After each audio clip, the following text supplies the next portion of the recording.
Hello friends, welcome to home food recipes. આજે આપણે બનાવશું કાચી કેરી અને લસણની ચટણી।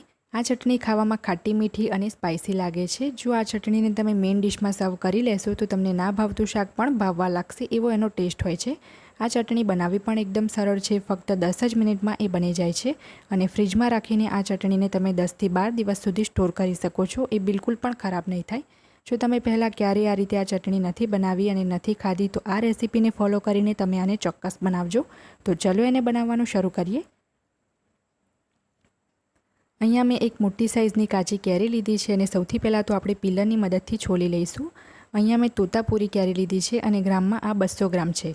ટ્રેડિશનલી આ ચટણી ખાંડીમાં વાટીને બનાવવામાં આવે છે, પણ સરળતાથી બનાવવા માટે આપણે આજે મિક્સરનો જ્યુસ કરીને એને બનાવશું।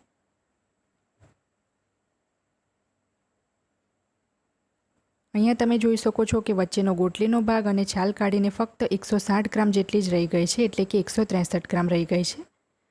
હવે એક પેનમાં આપણે 2 ચમચી જેટલા સૂકા આખા ધાણા ઉમેરીશું, 1 ચમચી જેટલું આપણે જીરું ઉમેરીશું, 5 નંગ આપણે કાળા મરી ઉમેરીશું અને સ્લો ફ્લેમ ઉપર આપણે સતત હલાવતા રહીને સહેજ કલર બદલાય અને સુગંધ આવે ત્યાં સુધી આ મસાલાને શેકવાના છે।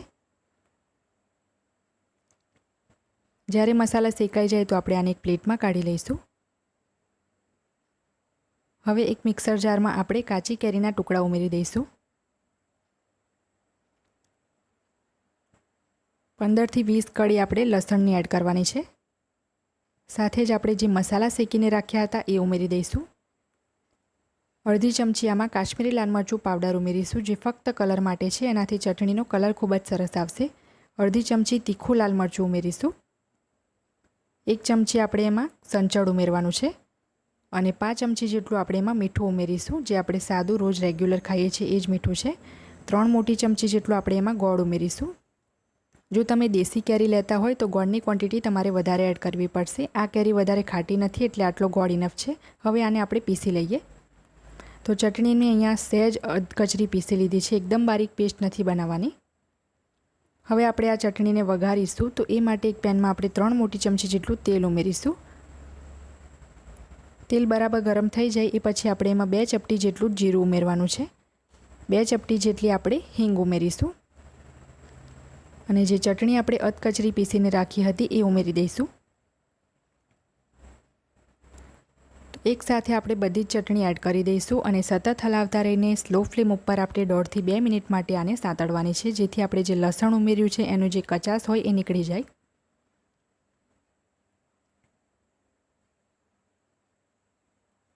તો 1.5 થી 2 મિનિટ માટે સતત હલાવતા રહીને આ ચટણીને મેં સાંતળી લીધી છે। હવે આપણે ગેસની ફ્લેમને ઓફ કરી લઈશું।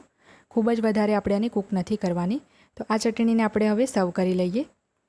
જો તમે આ ચટણી એકદમ વધારે ક્વોન્ટિટીમાં બનાવતા હોય તો તમારે તેલ થોડુંક વધારે એડ કરવાનું છે અને જો તમે થોડા દિવસોમાં એને ખાઈ લેવાના હોય તો તેલ ઓછું નાખશો તો પણ ચાલશે।